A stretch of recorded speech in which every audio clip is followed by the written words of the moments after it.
ଝାଡ଼ା ଧରି ବସିଛୁ, ଝାଡ଼ା ବାନ୍ତି ହେଇ ପଡିతే ଗୋଡ଼ ପେନ୍ ହଉଛି, ହେଲେ ବି ଡାକ୍ତର କେହି ନାହାନ୍ତି, ବସିଛୁ ଅପେକ୍ଷା କରୁଛୁ ଆଉ। ଘର ସର୍ଦାପୁର ମନ୍ଦିର ପଡୁଛି, ଡକ୍ଟର ନାହାନ୍ତି। କେତେବେଳେ ଆସିଲେଣି? ସାର୍ ଆସିବି ଘଣ୍ଟାଏ ପଡୁଛି, ଦିଅ ଥରିଲାଣି ତତେ। କଣ ଚାହୁଁଛନ୍ତି ଆପଣ ଡକ୍ଟର ପକେଇ କେମିତି ଭଲ କରିଦିଅନ୍ତି।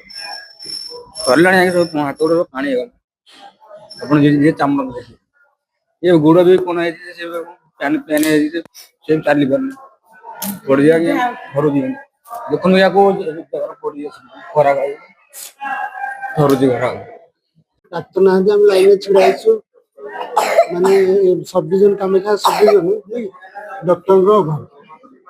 ଏପର୍ଯ୍ୟନ୍ତ ମାନେ 8ଟାରେ ଆସିବା କଥା, ଏପର୍ଯ୍ୟନ୍ତ ବି ସାରଙ୍କୁ ଦେଖା ନାହିଁ। ଆମେ ଲାଇନରେ ଛିଡା ହେଇଛୁ। ଛୁଆକୁ ଆଣିଥିଲି, ଥଣ୍ଡା ହେଇଛି ତାକୁ ଆଉ। ବର୍ତ୍ତମାନ ଆମର ହସ୍ପିଟାଲରେ ଯେତିକି ଡାକ୍ତର ରହିବା କଥା, ବର୍ତ୍ତମାନ ଡାକ୍ତର ସଂଖ୍ୟା ବହୁତ କମ୍ ଅଛି। 2 ଜଣ ପିଜି ପଳେଇ ଗଲେ, ସମୁଦାୟ 4 ଜଣ ଆଉ ଡାକ୍ତର ଅଛନ୍ତି, ଆଉ ଜଣେ ଡେଣ୍ଟାଲ ସର୍ଜନ ଅଛନ୍ତି, 5 ଜଣ।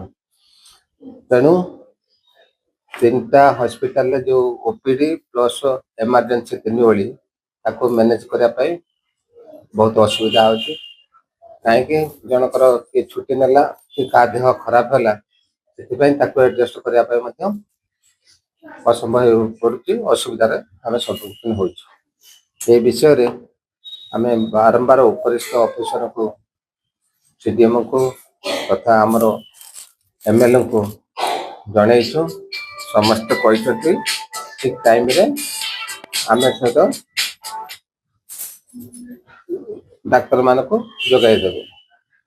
ଆମର 33 ଜଣ ଡାକ୍ତର ରହିବା ବଦଳରେ ବର୍ତ୍ତମାନ ଡାକ୍ତର ସଂଖ୍ୟା କମି ଯାଇଥିବାରୁ ଆମର ସମସ୍ତ ଡ୍ୟୁଟି ଠିକ ଟାଇମରେ କରିବା ପାଇଁ ସବୁ ଡାକ୍ତର ନ ମିଳିଥିବାରୁ ଆମେ ହଇରାଣ ହେଉଛନ୍ତି, ପବ୍ଲିକ ମଧ୍ୟ ହଇରାଣ ହେଉଛନ୍ତି। ତାପରେ ଯେଉଁମାନଙ୍କର ଡ୍ୟୁଟି ଅଛି ସେମାନେ ଠିକ ସମୟରେ ଆସିବା ଚେଞ୍ଜ କରିଦେଇଥିବାରୁ ତାଙ୍କର ଡ୍ୟୁଟି ଗୁଡ଼ାକ ସବୁ ମୋତେ ନ ଜଣେଇକି, ତେଣୁ ଓପିଡି କିମ୍ବା ଏମର୍ଜେନ୍ସି ଆସିବାକୁ ଅସୁବିଧା ହେଉଛି।